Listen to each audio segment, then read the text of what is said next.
Hello. Hi, My turn, is it? it's your turn. All right. Welcome. Thank you, everybody. I'm so excited to be here today. It's been a fabulous 2 days. I've been here in the background, and it is just so energizing seeing all of you here and sticking around and being part of this.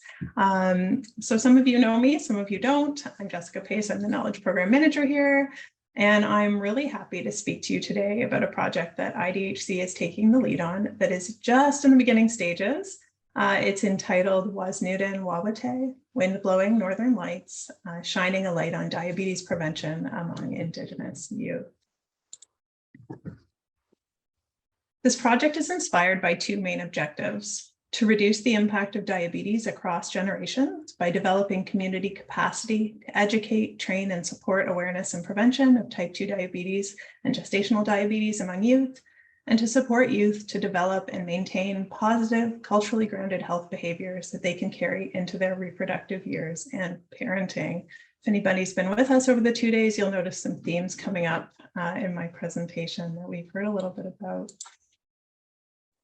The project has been imagined and developed as a partnership between three organizations: the Indigenous Diabetes Health Circle, IDHC, Kenora Chiefs Advisory, KCA, and the Wasikishik Nanadawe Yowagamig Health Access Center, WINHAC. The project will be led by IDHC with support from KCA and WINHAC, and will be carried out in communities that are supported by these two partner organizations. So for reference, here's a map showing the service areas of the three locations. And we are very excited that this project will allow IDHC to have a larger presence in Northwestern Ontario. The project team includes myself, Autumn Watson, and Kathleen Laforme from IDHC, Melissa Payne, a diabetes educator and registered dietitian at Kenora Chiefs Advisory, as well as Madeleine Arsenault, an RPN and health promoter nurse at KCA, and Caitlin Harris, a registered dietitian in health promotion at WINHAC.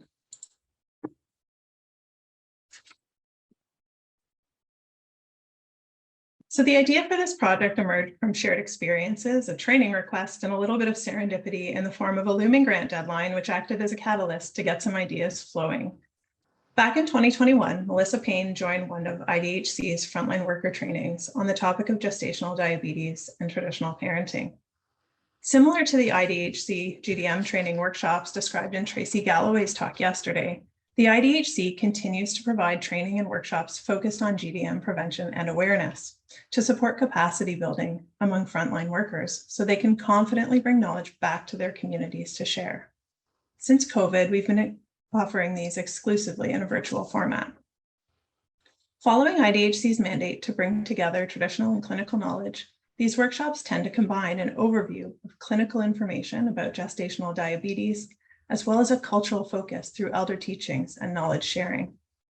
Recently, we've been incorporating a traditional parenting focus, and increasingly adding teachings about fathers and men's roles in pregnancy and parenting, as well as two-spirit teachings to situate the experience of parenting in an inclusive and holistic framework. As a side note, if you're interested in participating in one of these workshops, watch our Facebook page for events or sign up for our newsletter, as we plan to host one in early 2023, and I'll drop a link in the chat in a bit. Melissa took one of these workshops and saw potential in applying it in her region. In January 2022, she reached out to us to ask if we might be able to provide the training in person to other frontline workers in the Treaty 3 area. IDHC met with Melissa and Madeleine and another representative from WINHAC to determine what was needed. And from that meeting, this project was born. We heard from the team at KCA and WINHAC that there was a local concern about rates of gestational diabetes and type 2 diabetes among youth in the Treaty 3 area. Specifically, the teams at KCA and WINHAC identified that there is low knowledge and awareness of gestational diabetes and distinctions between the different types of diabetes, that pregnant clients, especially young pregnant clients, often are not following through with prenatal care, such as the glucose tolerance test that is used to screen for gestational diabetes. We learned that there is stigma around gestational diabetes, and that there are needs to better support youth through programs that focus on traditional pregnancy and parenting teachings. Also, that stronger relationships and cultural safety are needed between pregnant families and care providers. Frontline worker training was identified as a possible way to begin to bring more information and to support youth around this topic. We know in general that type 2 diabetes and gestational diabetes are disproportionately prevalent in Indigenous communities, and that ongoing impacts of colonization and social determinants of health are contributing factors. Intergenerational trauma, food insecurity, cultural disruption, and dispossession of lands all play a role. As we have heard repeatedly over the last 2 days, there's a confluence of many factors that leads to diabetes risk, and through which that high level of risk perpetuates across generations. Gestational diabetes is a type of diabetes which can occur during pregnancy. GDM leads to an increased lifelong risk of type 2 diabetes for the pregnant parent and the infant, and contributes to an increased risk of complications with the pregnancy and the birth. Moreover, lifelong health behaviors are often established in childhood. We heard Dr. Wesley Eskimo yesterday speaking about how the foods that parents eat often become the foods that children crave. Similarly, exercise patterns, health literacy, and self-care behaviors are all learned behaviors that are influenced by our parents. So it follows that early life experiences shape our lifelong health patterns, and that the mold for the lifelong learning patterns is often set by our parents. This is one of the reasons that parenting ends up being a really significant topic in relation to addressing diabetes prevention.